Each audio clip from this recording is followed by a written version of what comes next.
otra plaga, que es el boceteo en las playas. Vamos a hablar sobre eso y también vamos a hablar sobre con los portavoces de la Cámara sobre cómo han sido estos 100 primeros días en la Cámara, que parece que la Cámara de Representantes está un poco apagada, pero aunque no está completamente apagada, los proyectos que están radicando tienen muchas preguntas.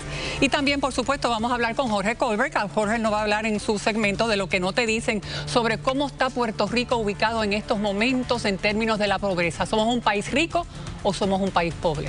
De esto y más vamos a comenzar en breve con Jugando Pelota Dura.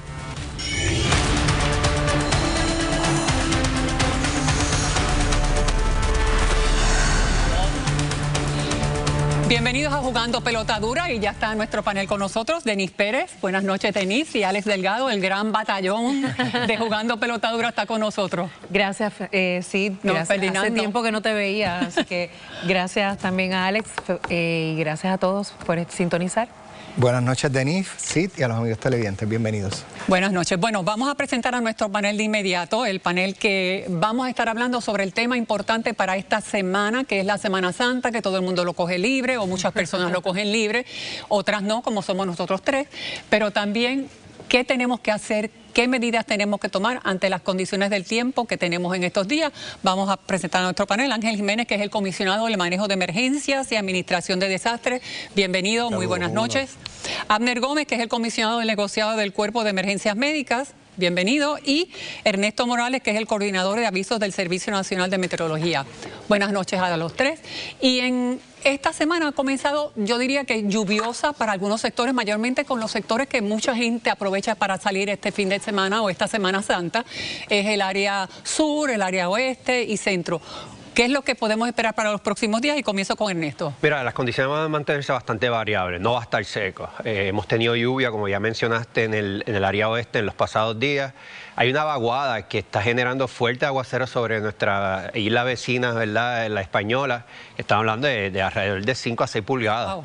Pero esta vaguada, la buena noticia es que esta vaguada se va a mantener al norte de Puerto Rico, arrastrando toda esa humedad, pero aún así el sistema está tan cerca de Puerto Rico que sí va a traer un incremento significativo de humedad a través de la isla, especialmente el miércoles en la noche hacia adelante. En términos de las personas que puedan estar en ríos, en áreas de la montaña, ¿qué es lo que tenemos que hacer? ¿Mantenernos alejados y sobre todo en el mar, mantenernos alejados? Mantenerse atento a los productos emitidos por el Servicio Nacional de Meteorología y escuchar a los manejadores de emergencia a nivel local como también estatal. Precisamente, Abner Gómez, ¿qué es lo que hay que hacer ahora? Bueno, ¿qué van ustedes a hacer? Nosotros hemos desarrollado un plan integrado entre el negociado de manejo de emergencia, eso fue lo que nos solicitó el secretario Arthur Garfer.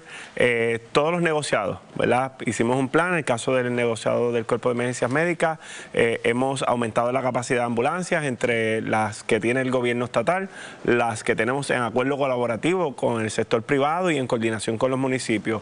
Nosotros este plan lo estamos enfocando en las áreas de mayor densidad poblacional. Saben que, por ejemplo, el área de Cabo Rojo aumenta la población, Lajas, el área de Loíza, el área metropolitana, ¿verdad? Las áreas costeras. Pero es bien importante que más allá de que nosotros estemos preparados para responder a cualquier emergencia médica que surja en coordinación con los demás negociados, en este caso con manejo de emergencia, es que la gente haga caso a los avisos que se puedan emitir. Acaba de decir Ernesto que vamos a tener tiempo variable, pero en los cuerpos de aguas pueden haber olas rompientes que causen ¿verdad? Ahogamientos y demás. Así que hay una parte ciudadana bien importante en todo esto, además la responsabilidad que nosotros tenemos en el gobierno. Ángel Jiménez, en el caso del manejo de emergencia.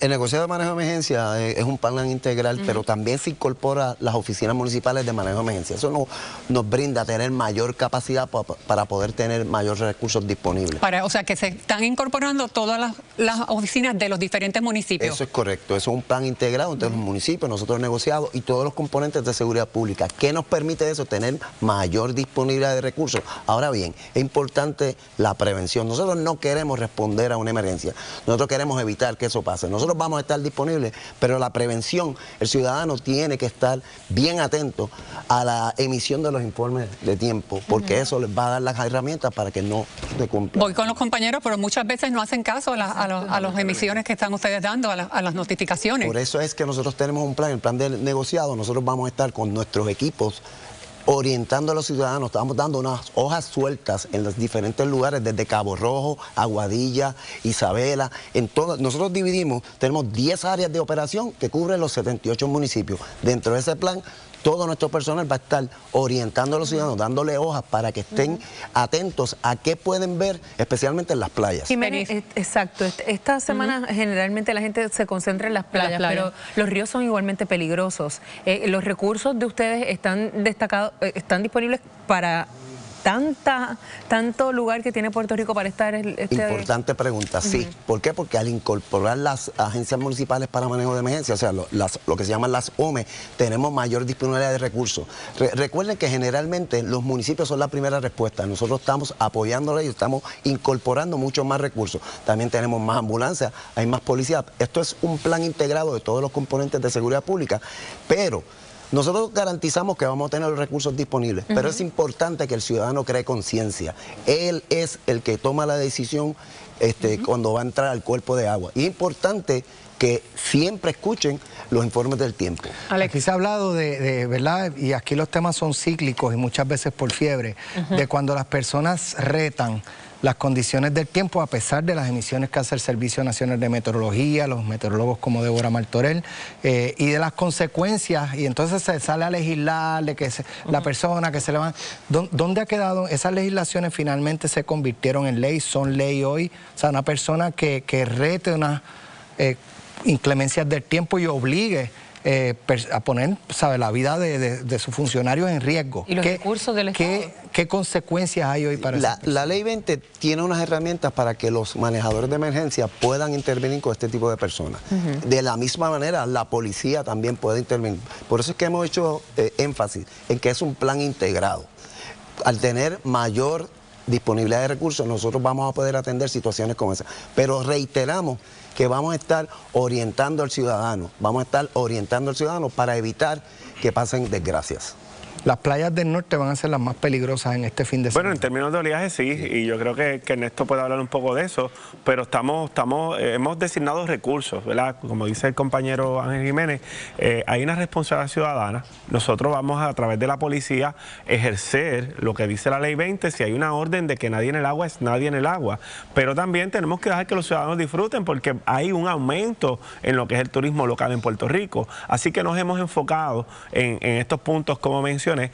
Nosotros vamos a estar en la calle, todos los comisionados, visitando las áreas, supervisando esta Semana Santa, obviamente para que cada puertorriqueño pueda disfrutar de las riquezas que tenemos, pero también con seguridad. Así que nosotros hacemos un llamado también, aprovechando este espacio, para que ejerzan precaución, que disfruten de los cuerpos de agua, ya sean ríos o lagos, y en las costas, en los balnearios, pero que nos ayuden siendo juiciosos. Ernesto, ya nos vamos, pero brevemente, las playas que más peligrosas van a estar. Mira, todas las playas son peligrosas. Estamos hablando de un pueblo de que 90% del pueblo no sabe nadar.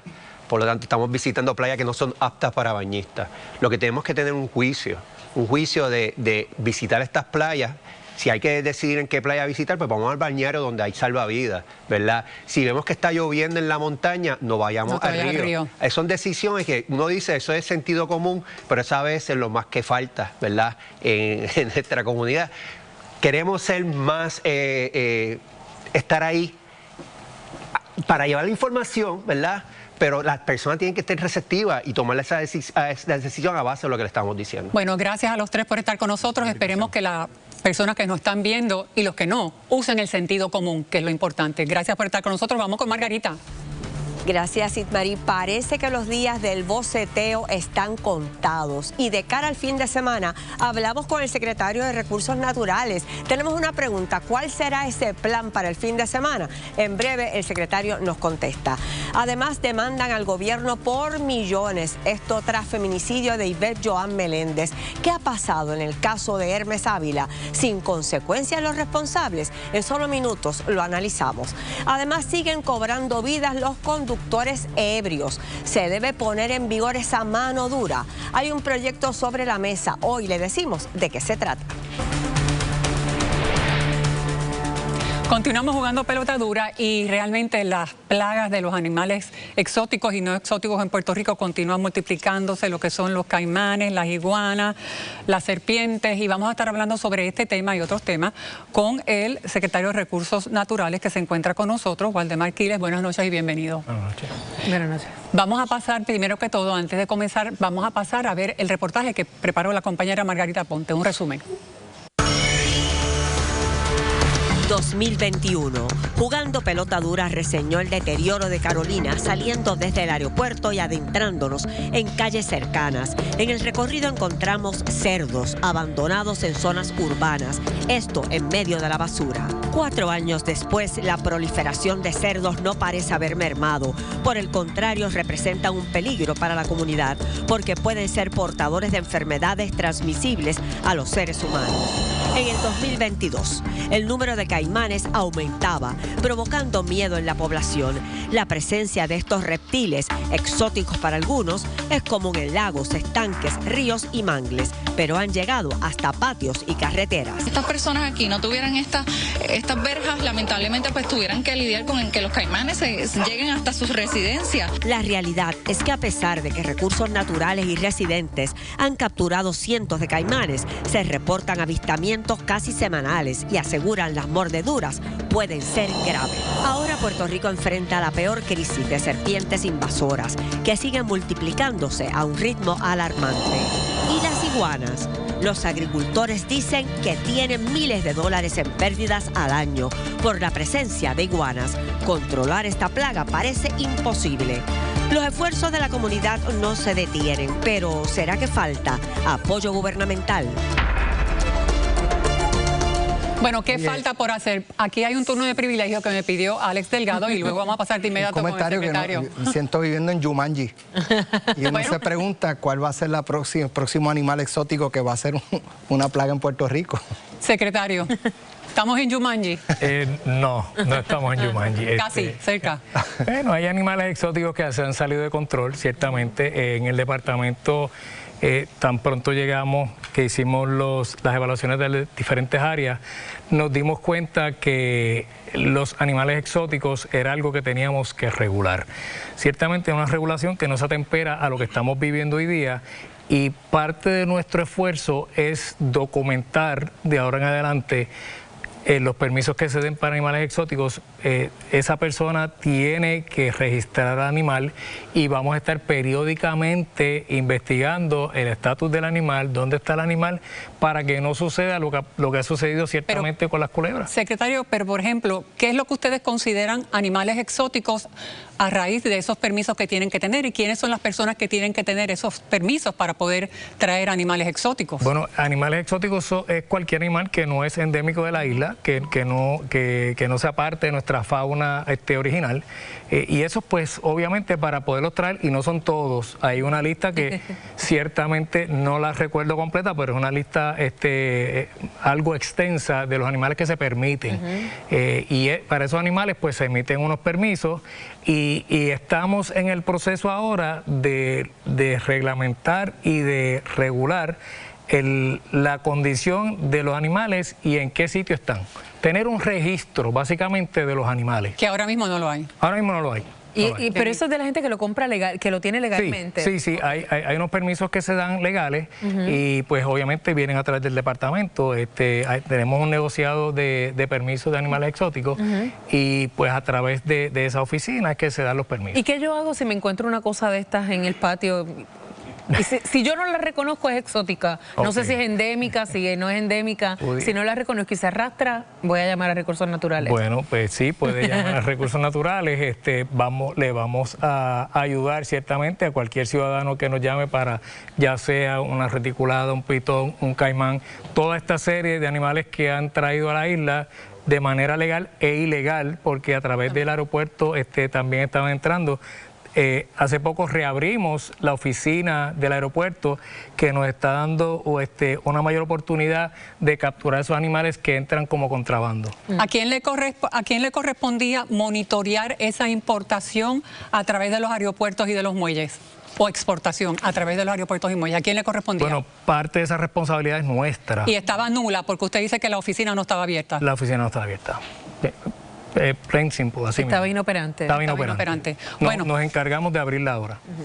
Bueno, vamos a cambiar de tema porque hay otra plaga aquí en Puerto Rico y que sobre todo en los días de fiesta se amplifica, ¿no? Y realmente hay que tener control sobre esto porque ya llega a un punto que es intolerable. Vamos a ver de qué se trata.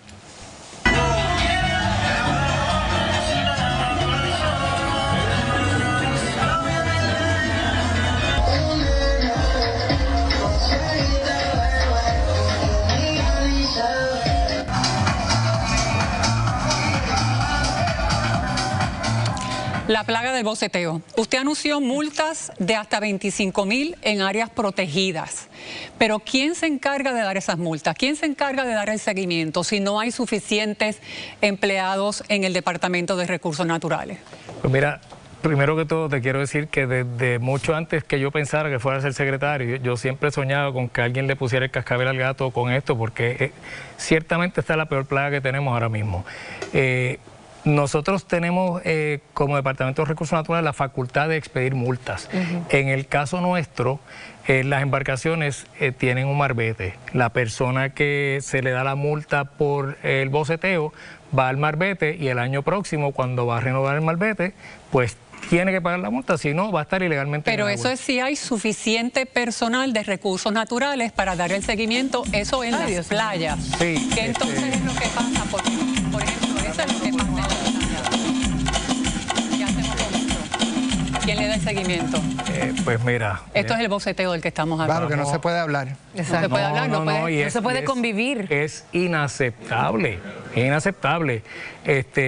Nosotros tenemos el cuerpo de vigilantes que está ciertamente patrullando ciertas playas a la misma vez, pero en el futuro nosotros estamos organizando una unidad de drones que va a estar regulando esto también. Y aquí entra la tecnología, y al yo no tener tanto personal, me da la ventaja de yo enviar esta nave a sobrevolar el área donde se tenga informe de boceteo, le coge el número PR a la embarcación y entonces despachamos un vigilante con lancha.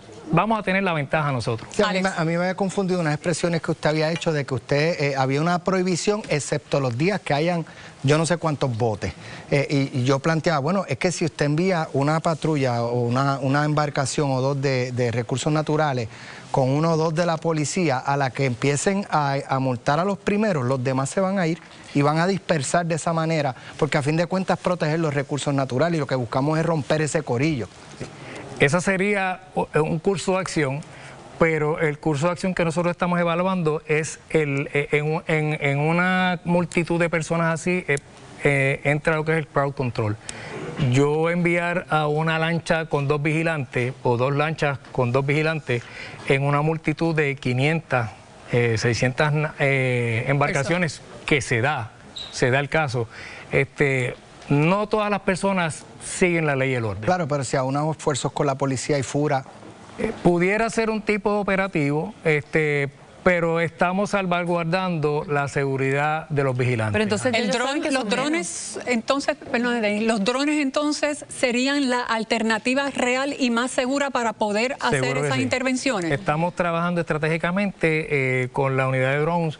Vamos a tener esa ventaja de que podemos identificarlos de lejos, la nave baja, coge el registro de la embarcación y eso lo tenemos acá en cámara. Pero el boceteo va a seguir, Denis. Ustedes tienen los recursos para hacer esto, para velar el boceteo, para velar los espumaparis de las playas en estos días. ¿Ustedes tienen los recursos para eso? Bueno, nosotros tenemos ahora mismo a nuestra disposición 125 vigilantes, tenemos 10 embarcaciones. Próximamente, antes de que se acabe el año, vamos a tener 22 embarcaciones. Tenemos 2 academias de aproximadamente 45 a 50 nuevos vigilantes, que vamos a tener más personal, y estamos luchando para identificar fondos para una academia posterior de 85. La meta es tener 300 o más vigilantes que puedan atajar este tipo de problemática y otro tipo de problemática que sea responsabilidad del Departamento de Recursos Naturales y Ambientales. Bueno, gracias por estar con nosotros, secretario. Estaremos conversando más adelante. Vamos ahora con Margarita. Gracias, Sidmari. Escucha esto. Se necesitarán más medidas que sean severas para frenar verdaderamente el boceteo. Escanea el QR Code y vote ahora. Esa es nuestra encuesta, claro. Y 5 minutos de reflexión antes de comenzar a trabajar. ¿Qué usted cree? ¿Implicará ese nuevo proyecto algo en las agencias del gobierno? En solo minutos lo analizamos aquí. Además, demanda millonaria revive caso de Hermes Ávila. ¿Qué serio es esto? ¿Qué ha pasado en ese caso? Hoy lo discutimos. Y también me pregunto, ¿existe en Puerto Rico un sistema social equitativo? Hoy Jorge Colbert llega con lo que no te dicen. En solo minutos, Kimberly.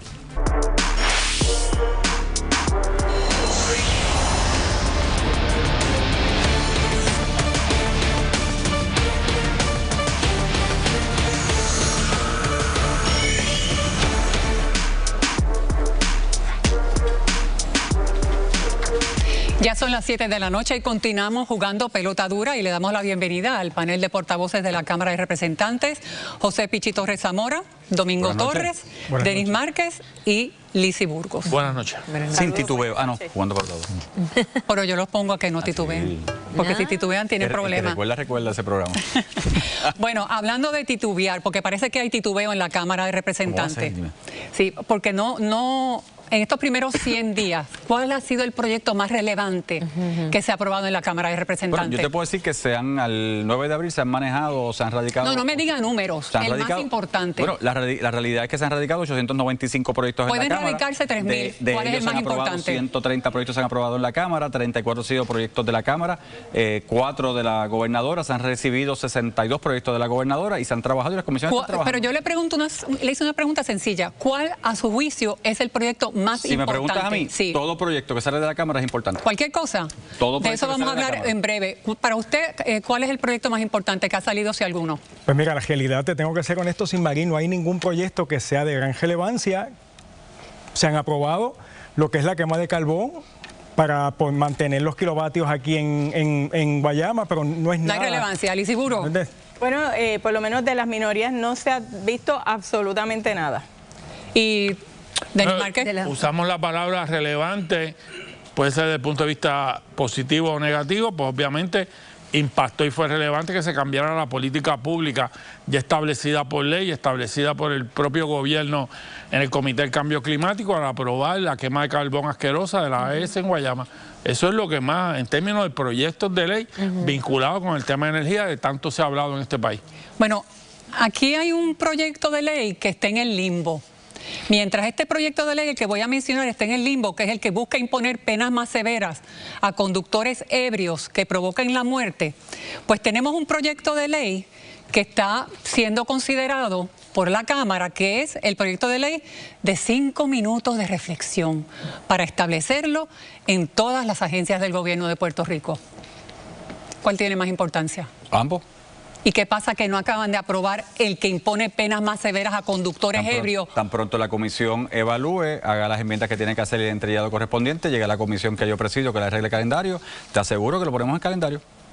Sí, ese es el proyecto 321, yo soy coautora de ese proyecto de las multas más altas. Además tengo otro que cuando hay incidentes donde mueren mujeres embarazadas por conductores ebrios, también subir la multa y subir la pena. Pero ese proyecto, ¿desde cuándo se está...? Bueno, el proyecto mío ni se ha tocado. ¿No se ha tocado? No se ha tocado. Está en el limbo el proyecto. Y fue por la muerte de Eunice y de Esther. Está en el trámite. Exacto, las dos hermanitas. Está en el trámite legislativo. No lo han visto, no lo han mirado. Está en el trámite legislativo. El proyecto llega. Yo creo que hay que discutir todo esto. Por lo menos el asunto de los conductores ebrios, todo eso hay que discutirlo y traerlo a consideración de la Cámara. Pero más allá de las penas, que se ha demostrado constantemente que no es el disuasivo real para la cantidad terrible de conductores ebrios en Puerto Rico, hay que atender eso como una política pública de educación, sobre cómo se hace la publicidad en Puerto Rico, de cómo ANSCA trabaja el tema. Porque sí, es importante ese tipo de proyectos de ley, pero es importante la realidad social que tenemos con el uso de... Antes de pasar con el panel, hay un proyecto de ley que la gobernadora firmó, y es de la Cámara de Representantes, y es el proyecto de ley que elimina el requisito de certificación exigido a médicos y profesionales de la salud para ejercer telemedicina. ¿Ustedes están de acuerdo? ¿Ustedes votaron a favor de ese proyecto? Eso es doble, eso es un proyecto que se lleva a la Comisión de Salud, lo pregunté en el hemiciclo, lo pregunté en la comisión, no es que se elimina, se elimina una, pero se mantiene la otra, que hay que mantener las certificaciones que se generan como parte de la ley federal. No es que se eliminan por completo, es para no hacerle doble exposición a los médicos. Ese es el propósito de ese proyecto. Pero sí se mantiene la... Era para no poner a los...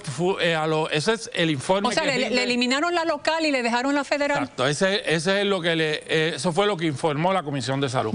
Podemos volver a los proyectos ya mismo, pero yo tengo una duda y lo digo francamente porque creo que lo llevo diciendo 2 meses en radio y en televisión.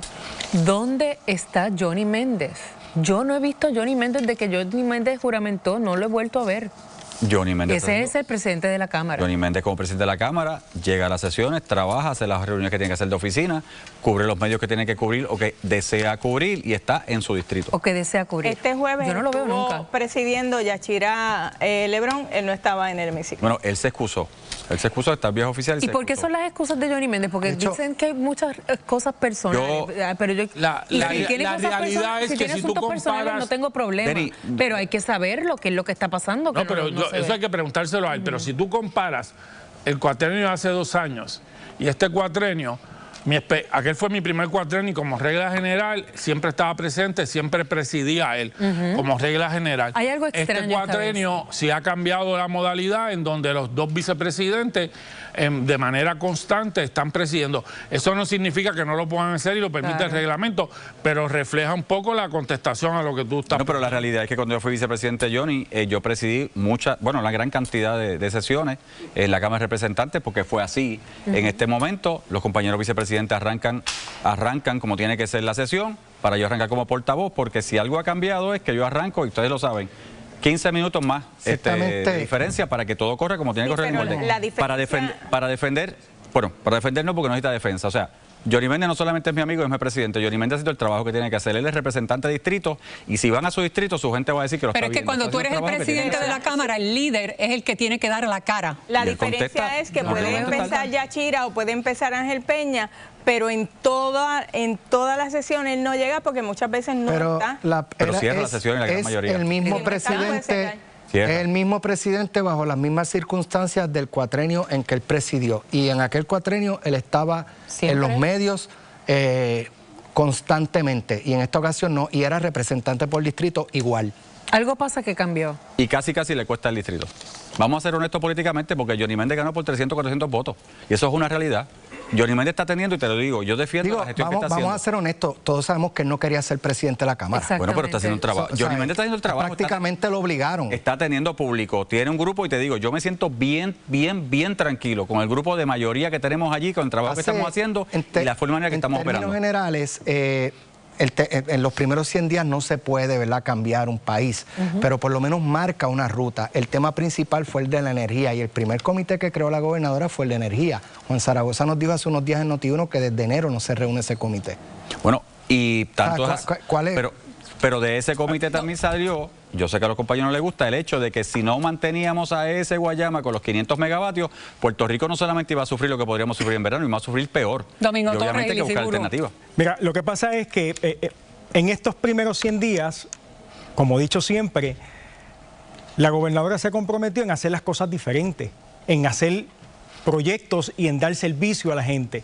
Y lo que hemos tenido en estos primeros 100 días, nada ha sido servicio para la gente. Tú sabes, ha sido un proceso bien lento y se están buscando pasar proyectos y aprobar proyectos que verdaderamente no tienen un impacto directo. O sea, proyectos que no son un problema en nuestro país.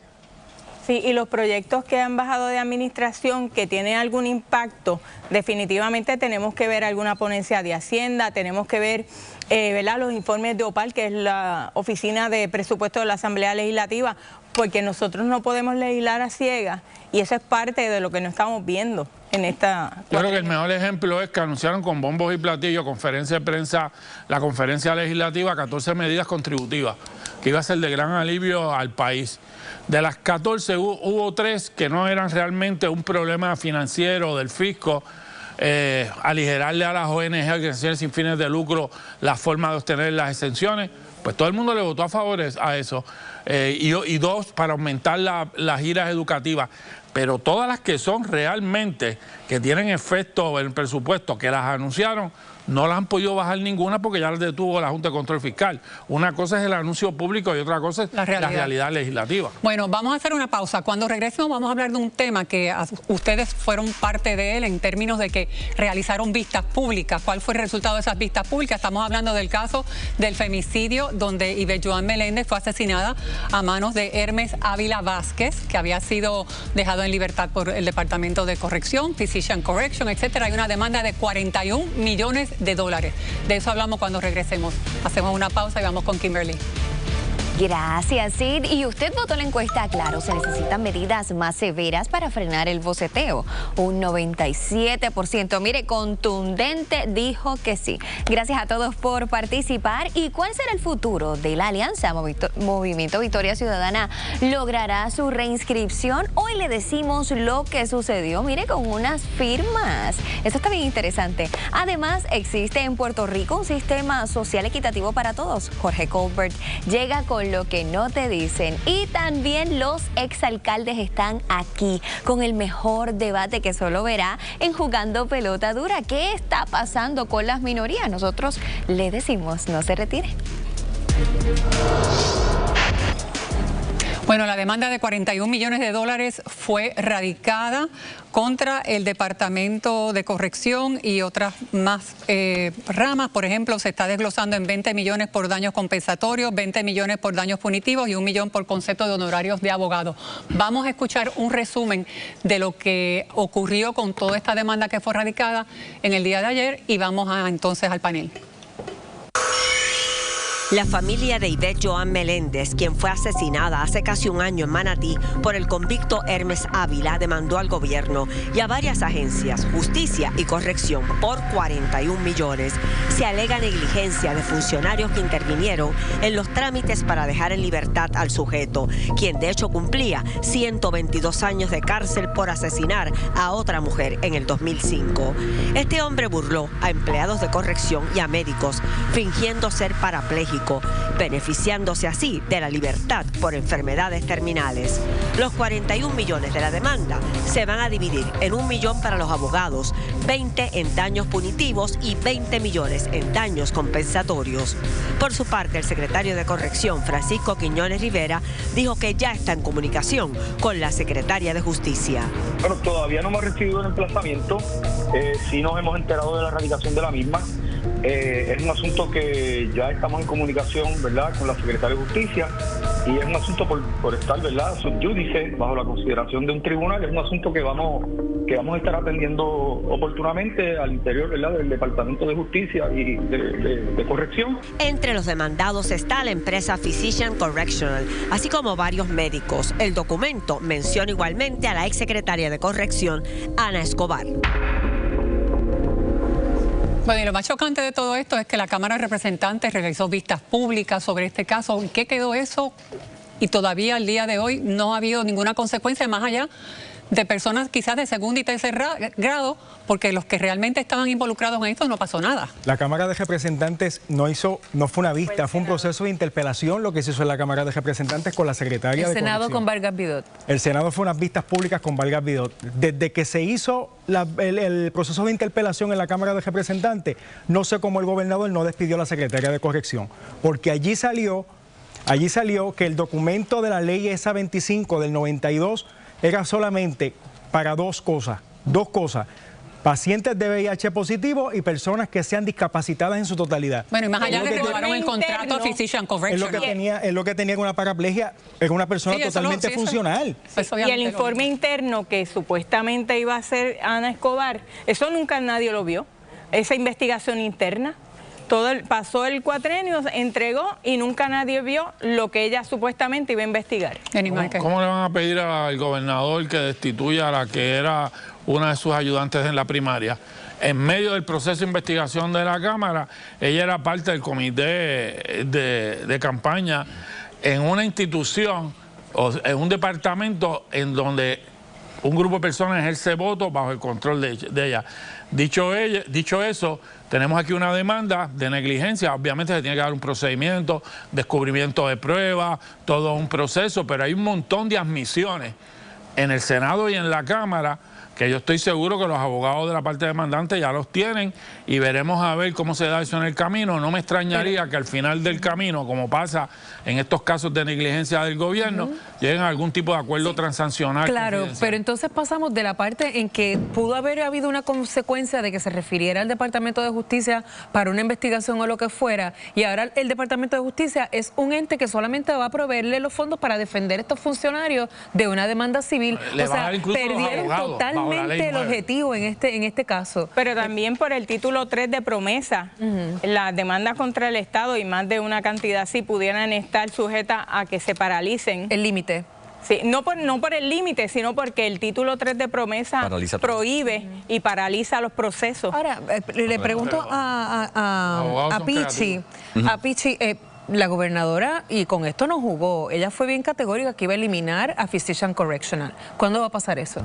Bueno, la realidad es que en términos del Ejecutivo hay que preguntarle obviamente al nuevo secretario de Corrección, ustedes tuvieron una entrevista, cuándo va a tomar esa decisión, porque la gobernadora sí fue enfática, o sea, lo dijo, y yo soy desde el principio, y obviamente cuando se hicieron las vistas, yo no estaba en la comisión que estaba en las vistas, yo estuve en el proceso de interpelación escuchando lo que estaba pasando, pero yo siempre he dicho que mucho de lo que pasó tiene que ver con esta compañía, con Physician Correctional, porque todo, o sea, hubo errores en el camino. Y Ana Escobar cometió errores porque era la directora del... Pero los expertos, los que tenían que analizar, los que tenían la competencia para analizar la capacidad del individuo, son los médicos. Y ahí es que está Physician Correctional. Peor todavía, el documento, o sea, el informe de darle la excarcelación a Elmer Dávila fue cedida, esa firma fue cedida desde el Secretariado de Corrección a una empleada de segunda línea. No lo estaban haciendo los secretarios desde Juanatey, creo.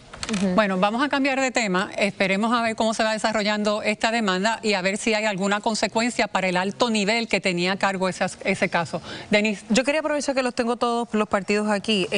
Juan Dalmau nos dijo ayer en Magic que su propósito de camino al 2028 es fortalecer la alianza. ¿Ustedes ven futuro en ese objetivo? Bueno, claro, y lo estamos trabajando en ese proceso. Estamos en términos, ahí está el Movimiento Victoria Ciudadana, el partido se ha puesto a la disposición de ellos. Nosotros es parte de ese proceso. ¿Se están yendo? Bueno, ellos están en proceso de reinscripción. Somos dos partidos diferentes y estamos a la espera de ese proceso. Pero en la alianza, además hubo un conjunto de personas que se unió al proceso y que nosotros vamos a seguir trabajando con eso y esperamos fortalecerla. La fortaleza de la alianza después de las elecciones es la misma de antes de las elecciones, es mayor, se debilitó esa alianza. Bueno, yo creo que hay que comenzar de nuevo, aprender de lo que pasó. El problema de la ley está ahí presente en términos de las candidaturas coligadas vis a vis, estar en dos columnas, y todo eso es parte de ese trabajo. Yo converso de manera constante con muchos compañeros del Movimiento Victoria Ciudadana. Nosotros respetamos ese proceso en que están ellos y estamos a la espera para empezar en el futuro se hablará con muchas personas. ¿Ustedes qué piensan? Bueno, en el caso mío, ¿qué alianza? Para lidiarse necesitas dos. El movimiento ni siquiera es partido, perdieron hasta la cota, votaron todos, se entregaron al Partido Independentista. Si tú me hablas de la alianza del Partido Independentista con 2 o 3 del PPT que sobraron ahí, porque la realidad es que lo que queda del movimiento son 2 o 3 del PPT. Mariana Nogales, Bernabe, Ana Irma. Fueron candidatos del movimiento del pueblo trabajador, son socialistas, son comunistas, no creen en el capitalismo. Pero esa alianza los puso a temblar a ustedes, al Partido Nuevo Progresista. No, jamás. La estrategia de nosotros estuvo clara, funcionó. Y te faltó decir que comen niños también. Eso fue bueno, pero es la realidad, ¿o no? Ellos están claros. En el caso de nosotros, el Proyecto Dignidad, nuestra alianza es con el pueblo, que protege la familia, los niños, nuestras libertades fundamentales. Y esa es la alianza, es con el pueblo. El pueblo no se va a dar con la misma piedra 2 veces. Alianza terminó siendo nada. Bueno, la alianza los que deja ustedes en tercer lugar. Bueno, Eso no fue la alianza que nos dejó. Eso fue una realidad. Fueron otras situaciones que pasaron internas y por eso estamos ahí. Pero eso no va a suceder esta vez. Porque es que no se van a dar con la misma piedra 2 meses porque fueron engañados. Ahora mismo se supone que Juan Dalmau estuviese recogiendo endosos. ¿Dónde es que le está yendo a recoger endosos? Yo no lo he visto. Ya tuvieron este weekend Movimiento Victoria Ciudadana. Cerca de Juana Díaz está Ponce, para que pases por el comité de Ponce, si quieres lo pueden endosar allí. No, en el 2020 decían que era algo especial, que no se iba a repetir el 14% de Juan Dalmau, que eso no se iba a repetir, y llegamos al 32%, y ahora están con el mismo discurso. Nosotros vamos a trabajar y Denis, vamos hacia adelante. Para más allá de prestar el comité de Ponce para que recojan endosos, tirándose a la calle a recoger endosos del PIB para Victoria Ciudadana. Hay una serie de compañeros del Partido Independentista puertorriqueño que ya han dado el endoso. Lo conversé con un grupo de ellos, y eso es un proceso del Movimiento Victoria Ciudadana, y lo han dicho ellos públicamente, que el PIB se ha puesto a la disposición cuando ellos tengan la determinación de pedir esa ayuda más allá del endoso. Ahí están los compañeros disponibles. Ellos no les gusta recoger endoso, por eso aspira uno nada más, pero no les gusta recoger endoso, no van a ayudar. Nosotros inscribimos, ahora les duele que ya no tenemos que inscribir el partido porque sacamos más votos que ustedes a la candidatura de la gobernación. Ya, se acabó el tiempo, cerraron tercer lugar, medalla de bronce. Vamos a una pausa y regresamos enseguida con lo que no te dicen, el segmento de Jorge Colbert, y por supuesto vamos con Margarita. Mire aquí, llegan los exalcaldes. ¿Qué pasa entre el Partido Independentista y Movimiento Victoria Ciudadana? ¿Cuál será el futuro para el próximo cuatrienio? Lo vamos a estar analizando con nuestro panel de exalcaldes. Pero usted se estará preguntando, ¿dónde llegan los beneficios del país? ¿Nuestra gente estará recibiendo lo que necesita? Hoy el compañero Jorge Colbert llega con lo que no te dicen. Bueno, ¿cómo está Puerto Rico en el mundo en términos de si somos un país rico o somos un país pobre? Todo va a depender de las métricas en comparación con Estados Unidos, América Latina y el Caribe. Pero quien nos dice lo que no te dicen es Jorge Colbert. Vamos de inmediato con él. Jorge.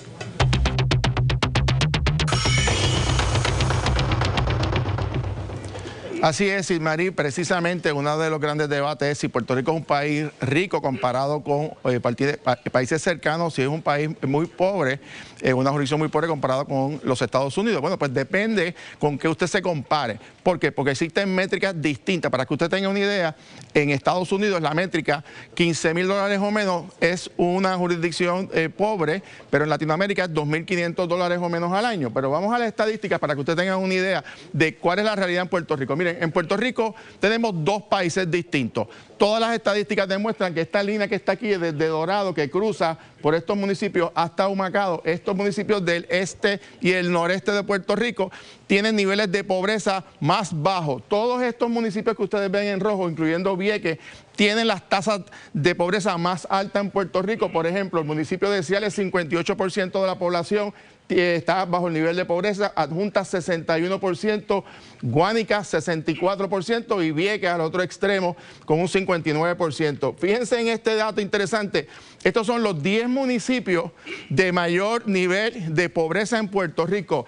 Fíjense en dónde están ubicados principalmente. Comienza una línea desde el área sur y gira en el área suroeste de Puerto Rico y entra a la montaña. Quiere decir que el área sur y el área de la montaña tienen niveles de pobreza más altos, que incluye además las tasas de escolaridad más bajas en Puerto Rico, menos inversión y por consiguiente crea un nivel, fíjense, que divide al país en dos países o dos realidades muy distintas. Ahora bien, fíjense también el dato interesante del municipio de Vieques, que tiene un alto nivel de pobreza comparado con Culebra, que tiene un nivel bajo de pobreza, algo interesante cuando son islas municipios. Para hablar de este tema, los posibles factores y sobre todo las posibles soluciones, está con nosotros la secretaria de la Familia, Cieny Rodríguez. Bienvenida, gracias por estar aquí con nosotros. ¿Cómo estás, Jorge? Un placer. Un placer tenerla aquí. Siempre un gusto. Quiero que veamos algunas de las posibles causas. Primero, en Estados Unidos, si comparamos el nivel de pobreza, 12% en Estados Unidos, con la métrica de Estados Unidos, si se comparara con lo que se utiliza el Banco Mundial con América Latina, solamente sería el 1%, el desempleo en 4.2%.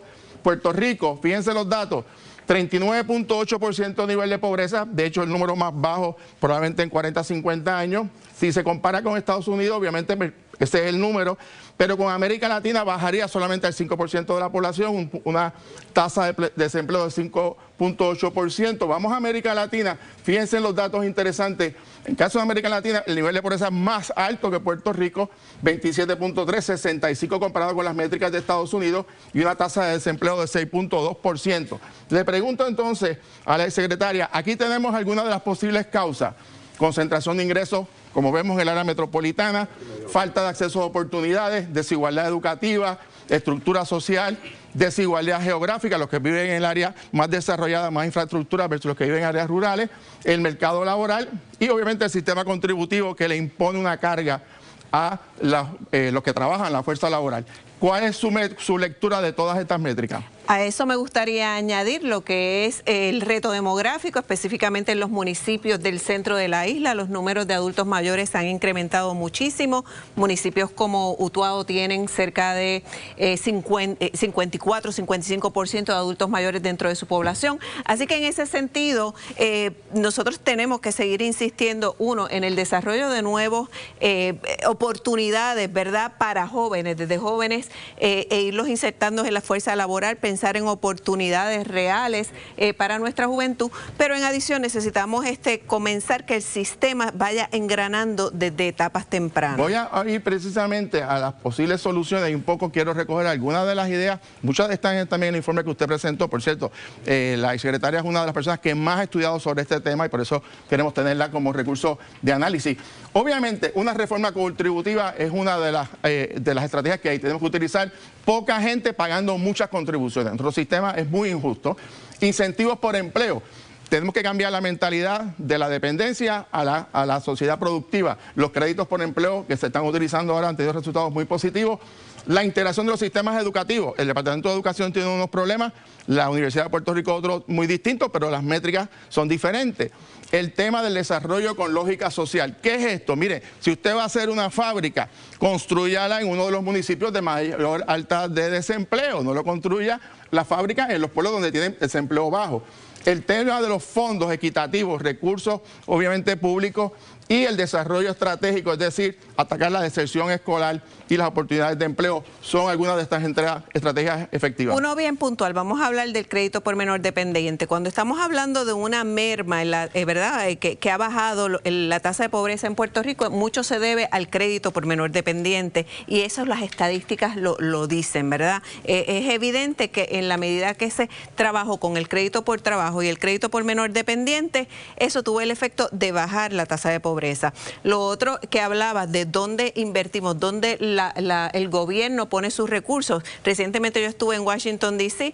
y, por ejemplo, Amazon, donde quiera que va, requiere que la ciudad haga unos arreglos, pero también ellos aportan a esos arreglos. Entre las cosas que pasa es que impiden que se suban o se eleven los costos de vivienda. ¿Por qué? Porque generalmente cuando llegan empresas grandes, lo primero que hace la ciudad es que sube y eleva el costo. Pues ese tipo de negociación, cuando vienen empresas grandes a las diferentes jurisdicciones, son negociaciones que se llevan a cabo. Y yo tengo que decir que yo he visto, por ejemplo, las veces que he ido a Washington, D.C., específicamente al área de Arlington, cómo eso ha ido mejorando, porque hay una lógica detrás de lo que hace el gobierno en interacción con la empresa privada. Para cambiar, por último, esta realidad de la que hablamos del mapa de esa área central y suroeste de Puerto Rico, que es la que realmente más se está afectando, evidentemente hay que invertir recursos, estrategias y indudablemente también en un desarrollo de infraestructura de fábricas de oportunidades de empleo. Y en adición, volvemos a lo mismo, nosotros tenemos una alta población de adultos mayores, tenemos que empezar a ver cómo trabajamos con ellos para aquellos que pueden insertarse en la fuerza laboral, que comiencen a darle oportunidades reales. O sea, no podemos exigir una jornada completa, pero sí pueden ser muy valiosos en jornadas a tiempo medio. Así que ese es el tipo de cosas que tenemos que ir pensando. Y este tema lo vamos a seguir discutiendo porque realmente es una agenda importante. La semana que viene vamos a hablar de esto mismo en el área de educación. Van a sorprenderse con los detalles que vamos a presentar, los datos, sobre todo de qué realidad está ocurriendo con nuestros jóvenes, sobre todo otra vez en el área de la montaña, en el área sur. Y eso será la semana que viene. Regresamos ahora con Silmari. Gracias por haber estado con nosotros. Gracias, Oliver. Sumamente interesante lo que tiene que ver con el asunto del reto demográfico. Eso quizás muchas personas no lo habían pensado, pero eso lo estaremos, como tú bien dices, analizando en la próxima semana. Pero vamos ahora con Kimberly. Gracias, y ya están listos los exalcaldes para comenzar ese debate. ¿Qué opinan sobre los movimientos de partidos de minorías? Hoy le preguntamos. Además, se acerca uno de los festivales de música más concurridos, uno de los más hermosos y más esperados del año. Los detalles al volver. Y regresamos a Jugando Pelota Dura. Ya está con nosotros nuestro panel de alcaldes: Carlos Charlie Delgado Altieri, exalcalde de Isabela. Hola. Javier Jiménez, exalcalde de San Sebastián, y Jorge Santini, exalcalde de San Juan. Gracias por estar con nosotros y bienvenido. Televidente. No noto apagado, Santini. No, yo. ¿Tienes power? No. Pasa. Yo vengo hoy de un tratamiento médico bastante invasivo, ¿verdad? Como parte de la rutina, el que hay que hacerse cada 5 años. Ay. De ambas cosas, pero estoy lo más bien. Pues talento hoy. Talento y anestesiado. Efecto colonoscópico. Lento estaba esta mañana. Lento y anestesiado. Y desperté. Bueno, para que despierte más todavía, el movimiento Victoria Ciudadana, el apoyo del PIB al movimiento Victoria Ciudadana que se está dando o no se está dando en estos momentos, ¿ustedes entienden que esto va a tener efecto alguno en la reinscripción del proyecto? Bueno, yo no voy a, ¿verdad? Yo no soy pitonizo y no voy a adelantar los resultados, pero ciertamente el PIB le dio la tomada de pelo y cogió de tonto al Movimiento Ciudadano y a la famosa alianza esa que hablaban, que ellos mismos estuvieron protestando y quejándose de los que le había hecho el PIB. Así que quien único se benefició en ese momento fue el Partido Independentista. ¿Qué va a pasar ahora? Se tienen que reinscribir. Perdieron todos los escaños en Cámara, perdieron todas las posiciones que tenían y el partido quedó sin franquicia electoral. Así que les toca a ellos, después que los cogieron de tonto, tratar de echar para adelante. Si el PIB los va a ayudar o no, no sé, porque aparte de una entrevista que vi aquí el otro día, pues Juan Dalmau ha estado en el silencio sepulcral por mucho tiempo. Pero Márquez dijo hace unos minutos que ellos están cooperando con ellos y los están ayudando en la inscripción. Victoria Ciudadana ya no existe. Eso fue un movimiento y una estrategia política porque se ve romántico decir que tú eres parte de la alianza. La alianza es una palabra. La alianza, pero la estrategia es decir, yo soy parte de la alianza, es más romántico y más propenso a que vote por Juan Dalmau que decir, yo soy del Partido Independentista, ¿verdad? Y entonces, pues, pero la Victoria Ciudadana, si tú lo vienes a ver, primero, no quedó inscrito, segundo, no tiene un líder fuerte que tú puedas destacar dentro de esa colectividad, ni tiene tampoco un propósito definido. Y cuando los partidos pierden propósitos definidos, pierden líderes fuertes, están destinados a fracasar. El más fuerte que tenía cogió una pela en San Juan. Sin duda alguna, uno puede ver que se quedó sin liderato. Sencillamente, Victoria Ciudadana en este momento no tiene líderes. Se esperaba, ¿verdad?, que el candidato a San Juan, Natal, pues hubiese estado dirigiendo ese partido, devolviéndole alguna esperanza, pero lamentablemente pues no se ve acción. Que no sea el Partido Independentista tratando, que vemos a los líderes en los medios tratando de mantener con vida a Victoria Ciudadana, porque yo creo que esa es la única esperanza que puede tener el Partido Independentista para las próximas elecciones. De volverlos a coger de tonto. Y ya no va a coger de tonto a la gente porque cuando venían con el mensaje que daban, que supuestamente no iban a abogar por la independencia para Puerto Rico, pero cuando tú veías el programa de gobierno, que era un programa destinado directamente principalmente a establecer un sistema más socialista que el que tenemos y también a incidir en las libertades del ser humano, créeme, para las próximas elecciones los partidos pero para que sepan, para llevar más gente. Pero para que hizo Juan fue irse a Washington a empujar la independencia. Ayer cuando yo hablé con él en Magic, él ve la alianza incluso más grande que la que ocurrió ahora en el futuro. ¿Por qué? Porque él dice que además del PIB y de Victoria Ciudadana, él tuvo un montón de PNP, un montón de populares y un montón de dignidad que votaron por él. Eso no va a volver a ocurrir, definitivamente. ¿Usted cree que eso no va a volver a ocurrir? Fíjate que la circunstancia, inclusive dentro del Partido Popular, hoy en día es otra realidad. ¿El efecto Pablo José Hernández Claro que sí, Rivera? Definitivamente. El efecto Pablo dentro del Partido Popular pues va a encaminar a un Partido Popular donde tú ves las huestes nuevamente regresando, fortaleciéndose las estructuras del partido. Así que dentro de lo que es el Partido Popular, no creo que ahí haya espacio para buscar.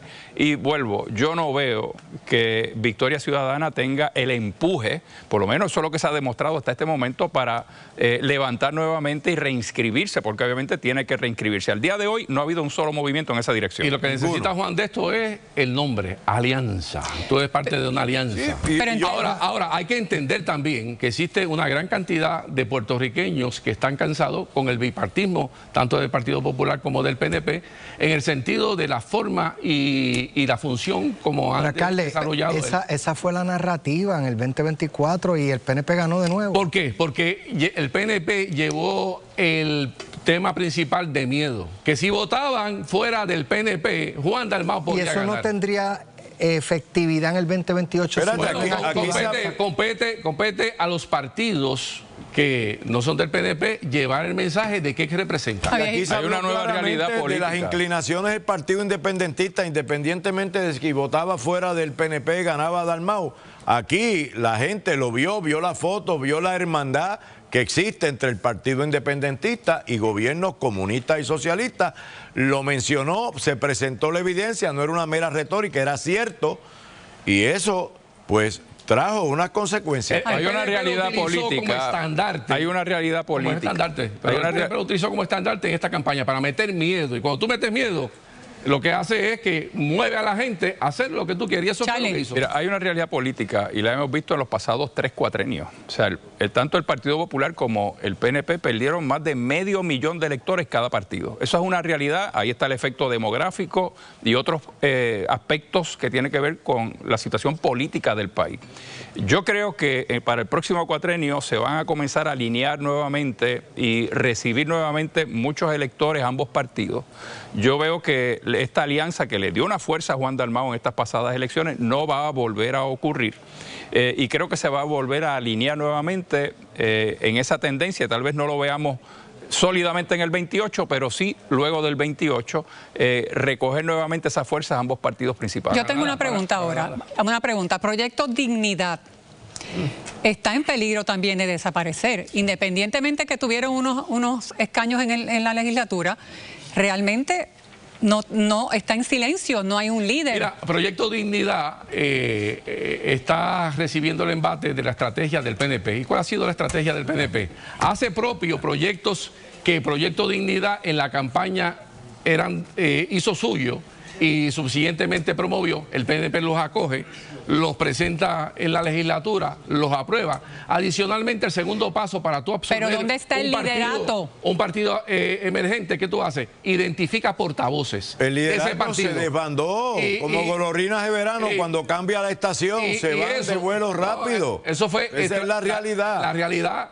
es que entonces identifican esos portavoces y tratan de reclutar esos portavoces que tuvieron. Bueno, pero si ellos se fueron a la secretaria. ¿Se fueron? ¿Por qué se fueron? Se llevaron a la secretaria. Pues porque se fueron porque entienden que la opción es el Partido No Progresista. Si no lo pueden retener en un partido, pues se van para otro. Hay una realidad y es que los partidos emergentes se han quedado sin líderes. O sea, no tienen líderes. Ahora mismo Javier termina de correr una candidatura, pero no estamos viendo que Javier Yankee diría que a ellos les falta la gasolina. Está midiendo la situación interna para tomar decisiones. Así que, sus decisiones. Por eso, que uno puede decir que Proyecto Dignidad hoy día está recibiendo el embate de una estrategia muy bien orquestada de parte del liderato del PNP. Autoinfligida. Nos vamos a una pausa y regresamos enseguida. No se vaya nadie. Bueno, yo estoy mirando las redes sociales y ustedes están on fire comentando. Carmen R. Rivera dice, ¿cómo están las cosas en el 2028? Van a haber sorpresas y sorpresas lo que se va a llevar a usted, porque al volver hablamos sobre un festival que a usted le va a encantar. Y ya estamos de regreso en Jugando Pelota Dura y vamos a hablar sobre un tema refrescante. Se trata del Festival Mundial de la Guitarra que se va a celebrar a partir del próximo 1 de mayo en el Teatro Yagüez. Y para hablarnos sobre este tema, qué mejor que estas dos personas extraordinarias. El doctor José Antonio López, que es catedrático de la Universidad del Colegio de Mayagüez, y Dylan Segarra, de 16 añitos, que es ganador del Concurso Nacional de la Guitarra de Puerto Rico, edición 2024, y que ahora va a estar participando en el Festival Festival Mundial de la Guitarra. Yo me sorprendí cuando yo leí toda esta información, vi tu edad en la música clásica y este evento que se va a celebrar próximamente. Muy contento de anunciarle a Puerto Rico del Festival Mundial de la Guitarra en su segunda edición. Tendremos 12 países representando sus respectivos lugares. Vamos a tener conciertos, exhibición de guitarras, degustación de guitarras y, lo más importante, los dos concursos. El concurso nacional de la guitarra para jóvenes puertorriqueños de 12 a 18 años y un concurso de categoría mundial en la que participaron 26 competidores de 20 países distintos.